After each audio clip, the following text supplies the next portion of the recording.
The creators, we will be part of the creative. Okay, yung message ko for other content creators who wants to be part of Create TV, message nyo lang kami or ako, especially or our social media platforms. We're very much open to different niche ng content creations as long as good vibes yung ating pinopromote and hindi against sa community standards ng mga social media platforms. That's because kahit we do support pa din sa troubleshooting, as much as possible, gusto rin namin na hindi kayo nagkakaroon ng violations. So we are opening our doors sa mga gusto pang maging talent sa Create TV. Maraming mga opportunities and collaborations pa mangyayari in the next months na gagawin namin. So we are looking forward na mas lumaki pa yung Create TV family. Thank you.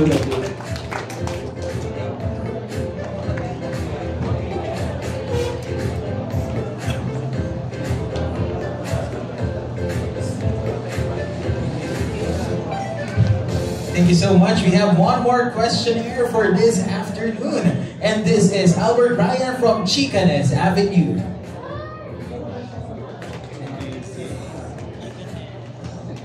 Hey, mabuhay. Sir Edward, my question for you is, will you allow this company to be used for some political agenda?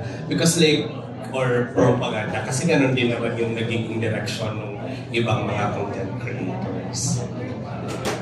Actually, that's a very good question. And that's the first thing na discuss with my partners. So unfortunately, we're not open to political partnership. It's because gusto namin maging balance lang sa lahat. Ayaw namin na may partihan na isang kumbaga side lang. So, and also, iba-iba din kasi kami ng beliefs in terms of political.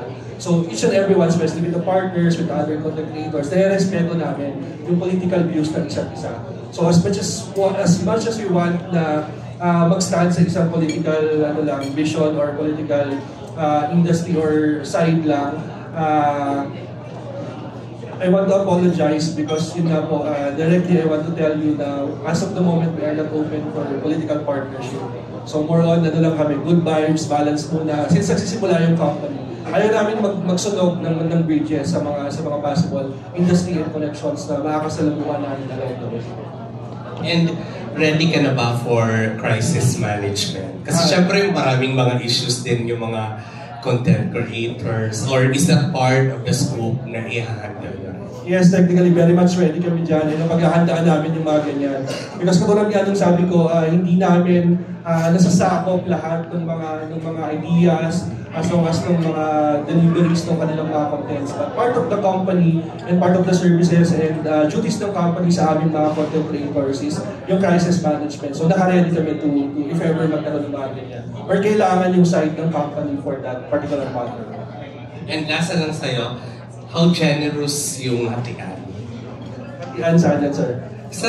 Siyempre may talent management, may yes. ate. Actually, almost same lang kami sa existing talent agencies or talent management. We make sure na yung hatian is okay with us and okay with the partners. Because at the end of the day, our goal is to help them, especially sa mga problema nila. So we agreed, both parties agreed na this particular share or hatian doon sa kabuuang project value is okay with both parties.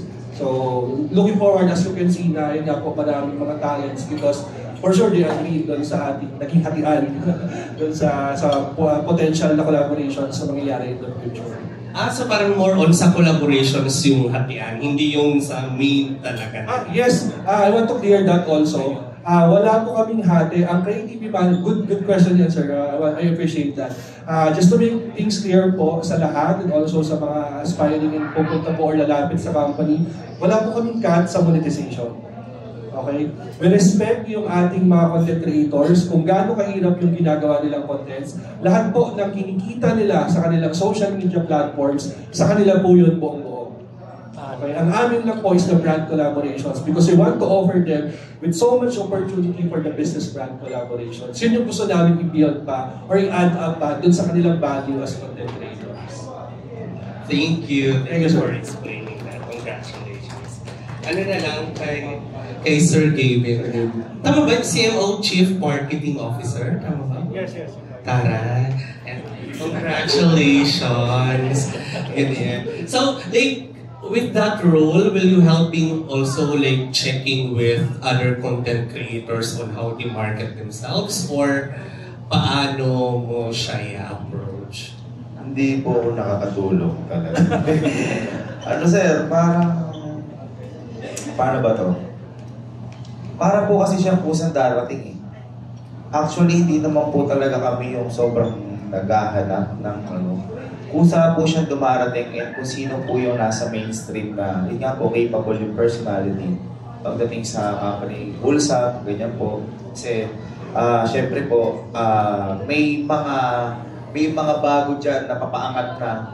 Tapos, syempre, kami po mapapansin namin na, uy, ang lupit na to. Doon pala po. Pero, hindi naman po kami ganong naghahanap.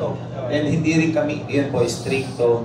As long as, yun nga po, capable personality, kung dito sa may company namin, wow! Company namin. Pwede. And, ayun po. Pero ikaw ba pumili ng role na gusto ko Chief Marketing Officer ako? Hindi po. Si Sir Edmar po. Actually po, gusto lang po namin sumuport. Kahit po talent lang kami, okay na. Wala po kami kahit anong pinili dito pong role.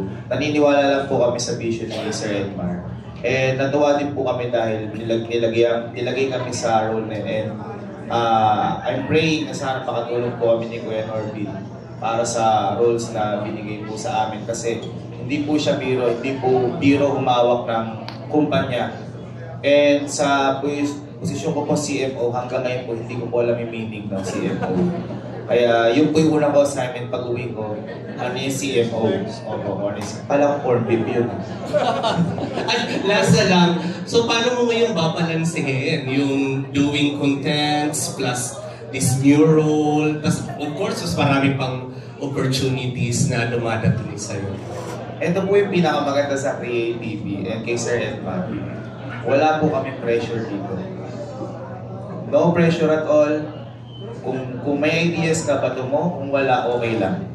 Kasi si Sir Edmar po halos lahat ng pinakaulo na nangyayari dito. And kami lang po yung ibang ideas na nagbabatuan. And also, ang ibang mga ulo po dito, yung mga business partners po namin, sila po yung halos yung nag-brainstorm. Kumbaga nga po,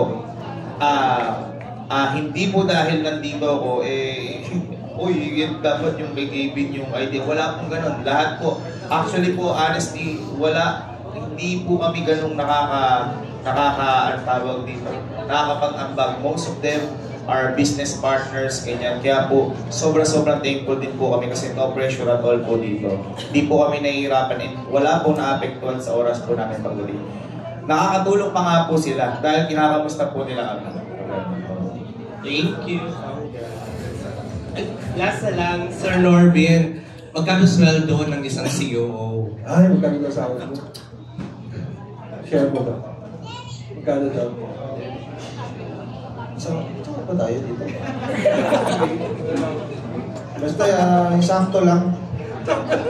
Sakto lang para makasampa kay Macy's.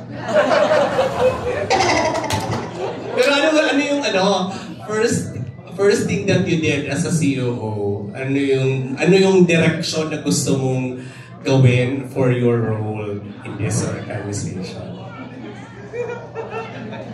Yun, tulad din sabi ni Kevin, hindi ko rin alam ibig sabihin yung COO na yun eh. Pero medyo maganda siyang pakinggan kaya in-accept ko yung role niya. So yun, wala naman, tulad na sinabi ni Kevin, wala naman talagang pressure sa role namin. Yun lang, parang pag may nakita kaming talent na may potential, bato lang dito, may potential to si Redmar. Tapos yun nga, meron kaming, kunyari walang mga gamit si talent, pero may potential siya. Si Creative na bahala doon. Meron din kaming option na gano'n. Para yung mga content creator na may potential at hindi makapagsimula, gagabayan ni Creative yan. Ayan, tulong ng mga business partners namin. Yung role kong COO, kinuha ko kasi nakikita ko yung mga vision ng mga business partners ko. Ang lilinaw, kapag yung vision ko lang talaga malabo eh.